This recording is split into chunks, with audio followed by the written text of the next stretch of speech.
175 वर्षांच्या इतिहासात यंदाचा मार्च महिना ठरला सर्वात उष्ण। तापमानात सरासरीपेक्षा 1.35 अंश सेल्सिअसनं वाढ।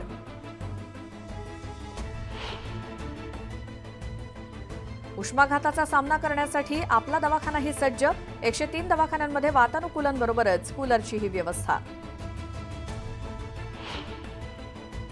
निम्म्या पुण्याचा पारा 40शी पार। पुणेकरांना बसतायत उन्हाचे चटके।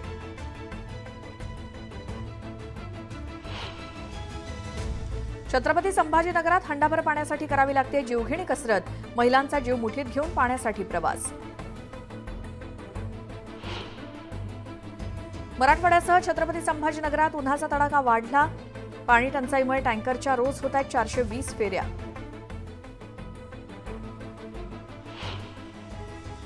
फळभाज्यांची आवक चांगली असल्यानं फळभाज्यांचे दर स्थिरावले, तर मेथी, पालक आणि कांदा पातीच्या दरात झाली घट।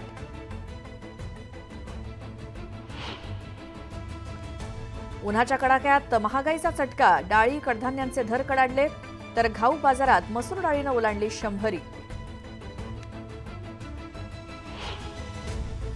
काजू बीच्या दराबाबतचा संभ्रम दूर। काजूची बी प्रति किलो 130 रुपयांना निश्चित, तर आयात शुल्कात 18% वाढ होणार। केसरकरांचं बागायतदारांना आश्वासन। वालधुनी नदीपुलावरती खासगी बसचं अनधिकृत पार्किंग। वाहतुकीला अडथळा झाल्यानं अपघातात वाढ।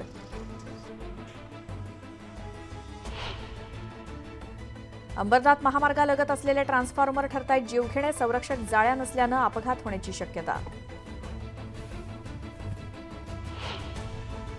गोखले पूल आणि बर्फीवाला पूल जोडणीच्या कामाला सुरुवात। 3 महिन्यात काम पूर्ण करण्याचा पालिकेचा प्रयत्न।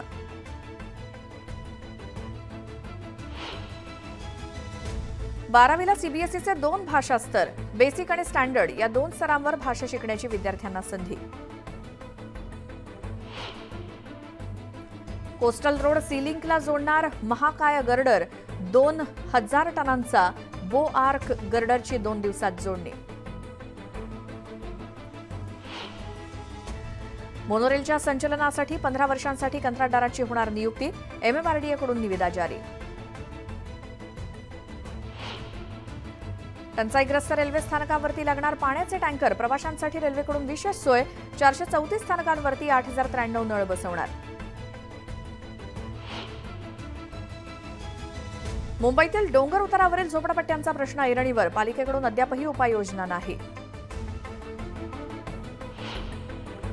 मुंबईतील ग्रँड रोड आणि चर्नी रोड भागातील धोकादायक इमारतींना मिळणार नोटिसा। इमारतींवरती योग्य कारवाई करण्याच्या उपायुक्तांच्या सूचना। मुंबईतील 590 किलोमीटर लांबीचे रस्ते झाले स्वच्छ। पालिकेनं उचलला 124 टन राडारोडा।